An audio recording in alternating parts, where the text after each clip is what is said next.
Hello viewers, welcome to my channel. जो कोई भी मेरे चैनल में नए हैं, प्लीज़ जाते टाइम मेरे चैनल को सब्सक्राइब ज़रूर करके जाइए और वीडियोस पसंद आते हैं तो वीडियो पर लाइक कमेंट करके वीडियो को शेयर ज़रूर कीजिए और जितने भी बैकग्राउंड नॉइस है प्लीज़ उसे इग्नोर कीजिए। चलिए शुरू करते हैं बॉन्गशन माफिया फैन फिक्शन माई माफिया फियांसे के नेक्स्ट पार्ट को। लास्ट पार्ट में हमने देखा था विंग और वांगची ने एक साथ टाइम स्पेंड किया था और एक दूसरे के साथ दोनों बीच पर गए थे और दोनों ने एक दूसरे से कुछ बातें भी शेयर की थी। वो दोनों एक दूसरे के साथ कंफर्टेबल हो गए थे। वही आज लैनजन विंग को घर छोड़कर वहां से अपने घर आया। तब उसके पापा ने उससे विंग के बारे में पूछा, पर लैनजन बिना उन्हें कुछ एक्सप्लेन किए और उसके प्रॉब्लम से दूर रहने को बोल दिया। फिर अपने फादर को धमकी देकर वहां से चला गया।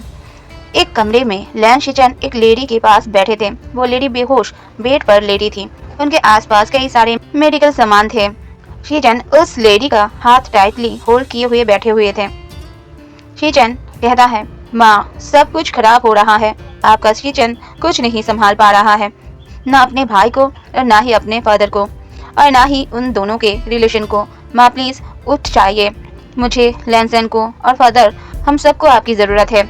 हम सीन शिफ्ट करके विंग को दिखाते हैं जहाँ विंग बेड पर लेटकर वांगची और उसके बारे में सोच रहा था। उसके फेस पर एक ब्राइट स्माइल थी। वो अपनी जगह से उठा और अपने स्टडी डेस्क पर जाकर बैठ गया। वहाँ पर एक फोटोग्राफ थी जो एक ओल्ड पर्सन की थी जिसकी एज 85 के अराउंड थी, पर वो इंसान तब भी काफी फिट लग रहा था। विंग ने उस फोटो को कुछ देर देखा और फिर अपनी बुक को खोल अपनी पढ़ाई में लग गया। वो अपने माइंड को बस डाइवर्ट करना चाहता था। कुछ देर तक पढ़ते रहने के बाद विंग वही सो गया। अब नेक्स्ट मॉर्निंग का सीन दिखाया जाता है जहाँ लैनसन पूरी रात अपने काम में बिजी रहा था, जिस वजह से वो थोड़ा लेट हो गया था। वो रेडी होकर सीधा ऑफिस के लिए निकल गया था। आज उसकी कई सारी मीटिंग शेड्यूल थी, पर विंग के साथ डेट पर जाने के लिए उसने उनमें से कई सारी मीटिंग्स को पोस्टपोन कर दिया था। कुछ देर में वो अपने ऑफिस भी पहुंच गया। वही विंग भी रेडी होकर कॉलेज के लिए चला गया था। आज कोई भी अल्फा विंग से बात करने की हिम्मत नहीं कर पा रहा था, क्योंकि कल विंग ने उस अल्फा गर्ल को अच्छी तरह से सबक सिखाया था। कुछ देर में उसकी क्लास भी शुरू हो गई थी। कुछ देर में विंग की क्लासेस खत्म हो गई थी। विंग वहां से निकल के एक डार्क रूम में आया। वहां कई सारे म्यूजिकल इंस्ट्रूमेंट रखे हुए थे। विंग ने एक गिटार उठाया और अपने फोन को सामने रख एक अंधेरे से जगह में बैठकर वो एक सॉन्ग सिंग करने लगा। 20 मिनट में उसने वो सॉन्ग रिकॉर्ड कर लिया। फिर वो अपने फ्लूट को प्ले करने लगा। कुछ देर खुद को रिलैक्स करने के बाद विंग वहां से निकल गया। वो पूरी यूनिवर्सिटी में कई सारे इवेंट और काउंसिल का मेंबर था और वो एक कॉलेज प्रेजेंटेटिव भी था। अपने पूरे दिन का काम खत्म करके यूनिवर्सिटी से 1 बजे ही फ्री हो गया था। उसने अपने काम काफी जल्दी खत्म किया था और वो तुरंत गर्ल्स स्कूल के लिए वहां से निकल गया। जैसे ही वो वहां पहुंचा, वहां कई सारे कार आकर रुकी। विंग ने देखा उसमें से लैनसन नीचे आया। लैनसन ने कहा, क्या तुम अभी आए हो विंग? विंग ने कहा, हाँ अभी, चलो जल्दी वरना मीटिंग स्टार्ट हो जाएगी। लैनसन ने विंग का हाथ पकड़ा और उसके साथ अंदर चला गया। वहाँ उसने देखा सारे पेरेंट्स आए हुए थे। लैनसन ने विंग को देखकर कहा, तुम दोनों भाई गोसु यूनिवर्सिटी और गोसु स्कूल में ही क्यों पढ़ रहे हो? विंग ने कहा, वेल मेरे एक अंकल है, उन्होंने ही हमें इस कॉलेज में ऐड कराया था। लैनसन कुछ सोचकर हाँ में नोट कर वहाँ से विंग के साथ आईवन के टीचर के पास चला गया। वहाँ वो लोग एक चेयर पर जाकर बैठ गए। विंग ने पूरी जगह पर देखा, वहाँ सिर्फ विंग ही ऑड लग रहा था। सभी अल्फा और ओमेगा पेरेंट्स काफी वेल्दी फैमिली से लग रहे थे। तभी टीचर ने आईवन के पेरेंट्स को बुलाया। आईवन के ग्रेड्स के बारे में बताने लगे। लैनसन बस उनकी बातें ध्यान से सुन रहा था। उसने रियलाइज किया कि विंग और आईवन काफी चीजों में एक जैसे हैं। दोनों को म्यूजिक पसंद है, दोनों ही अपने अपने क्लास और स्कूल के टॉपर्स हैं। इवन दोनों अपनी क्लास के रिप्रेजेंटेटिव भी है। बस दोनों में एक चीज अलग है, विंग को पेंटिंग पसंद है और आईवन को राइटिंग। कुछ देर में वो वहाँ से निकल गए। विंग ने चिंग का भी एडमिशन करवा दिया था। विंग और लैनसन एक साथ कार में बैठे थे। वांगची काफी टायर्ड फील कर रहा था, जिस वजह से वो विंग के शोल्डर पर सर रखकर वहाँ सो गया था। विंग उसको उठाए उससे पहले ही ड्राइवर ने विंग को देखकर कहा, यंग मास्टर वे, मास्टर को मत जगाइए, वो काफी टाइम के बाद इतनी पीसफुली सो रहे हैं। विंग ने कहा, पर क्यों, वो सोता क्यों नहीं है? ड्राइवर ने कहा, वो मास्टर को इंसोम्निया की प्रॉब्लम है। विंग ने ड्राइवर की बात सुनकर एक बार लैनसन को देखा और उसके हेड को अपने शोल्डर पर ही रहने दिया।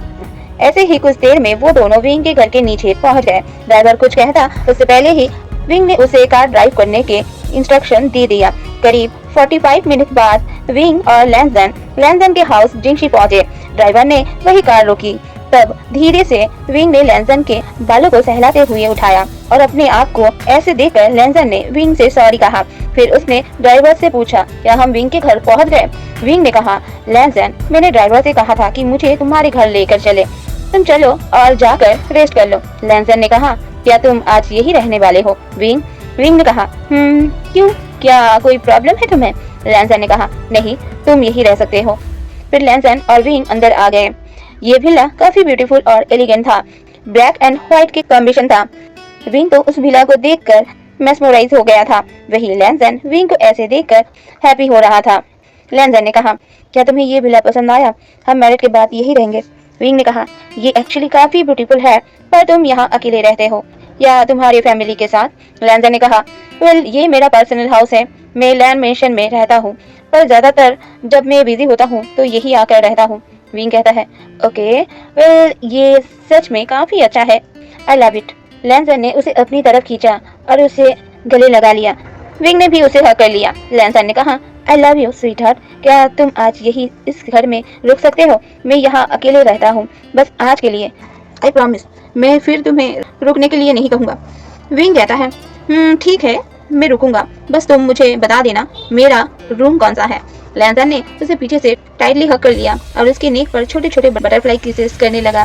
विंग ने लैंसन को खुद से दूर किया और उसे फ्रेश होने के लिए कहा और पूछा कि वो क्या खाना चाहता है। विंग को खुद की केयर करता देख बांगची को एक गर्माहट फील हुई।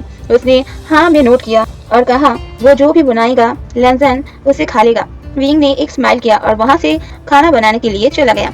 20 मिनट में लैंसन भी फ्रेश होकर वहाँ आ गया। वही विंग भी खाना बनाकर रेडी कर लिया था और वो भी फ्रेश होने गया हुआ था। विंग भी जल्दी फ्रेश होकर आया। विंग ने तुरंत लैंसन को सर्व किया और दूसरी चेयर पर बैठने ही वाला था, तभी बांगची ने उसे खींचकर अपने लैप में बिठा लिया और दोनों साथ में खाने लगे। विंग पहले तो थोड़ा अनकंफर्टेबल था, पर बाद में वो ठीक हो गया और कंफर्टेबली खाने लगा। कुछ देर में वो दोनों खाना फिनिश कर चुके थे। वही लैंसन पूरे टाइम विंग को देख रहा था। जब वो दोनों बैठे हुए थे तभी लैंसन ने विंग को देखते हुए पूछा, विंग, क्या तुम्हें मूवी देखना पसंद है? विंग ने कहा, हाँ पसंद है।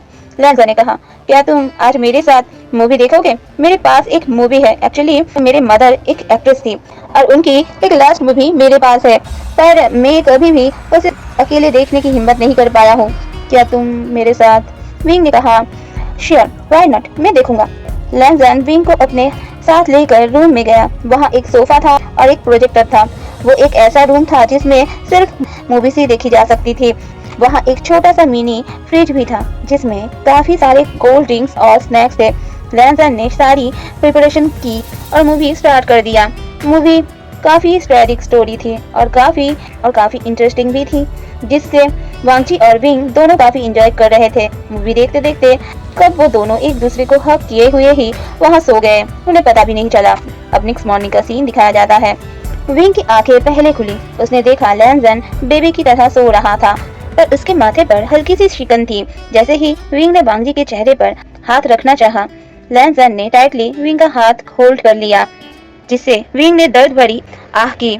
लैंसन की भी आंखें खुल गई। उसने जब विंग को ऐसे देखा, उसने तुरंत विंग का हाथ छोड़ दिया। विंग की आंखों में हल्के आंसू आ गए थे, क्योंकि लैंसन की मूवमेंट्स काफी क्विक थी, जिस वजह से विंग को रिएक्शन देने का मौका ही नहीं मिला था। वांगची ने जैसे ही उसका हाथ छोड़ा, उसने देखा कि विंग के पूरे कलाई पर हाथों के निशान हो गए थे।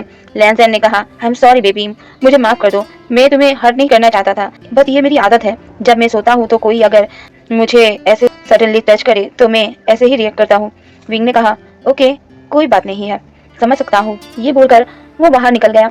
जब वो बाहर आया, याद आया कि वो लैंसन के घर में रुका हुआ है और कुछ ही देर में उसे कॉलेज के लिए भी निकलना है। विंग फिर से सीधा लैंसन के पास गया। विंग ने कहा, लैंसन, क्या यहाँ आसपास कोई क्लॉथिंग शॉप है? मुझे अपने कपड़े चेंज करना है, वरना आज मैं लेट हो जाऊंगा। लैंसन कहता है, यहाँ तुम्हारे लिए कुछ कपड़े हैं, मेरे साथ आओ। ये बोल लैंसन विंग को एक कमरे में लेकर आया। ये वही रूम था जिसे लैंसन ने विंग को रहने के लिए दिया था। उसने एक स्लाइडिंग डोर ओपन किया और वो डोर के अंदर एक बहुत बड़ा वार्डरोब था। उसमें कई सारे ओमेगास के लिए कपड़े थे, night wear office wear, college wear, party wear, etcetera etcetera. Even काफी सारी वॉचेस, ज्वेलरीज और परफ्यूम भी थी वहाँ। विंग तुरंत चेंज करने चला गया। कुछ देर में दोनों रेडी होकर नीचे आए। वो दोनों काफी क्यूट और हैंडसम लग रहे थे। लैंसन विंग को लेकर सीधा वहाँ से कॉलेज के लिए चला गया। आज के लिए इतना ही। जल्दी मिलेंगे नेक्स्ट पार्ट में। कमेंट करके जरूर बताइए स्टोरी कैसा लग रहा है। बाय बाय, बिल्ला बस टिंग टिंग।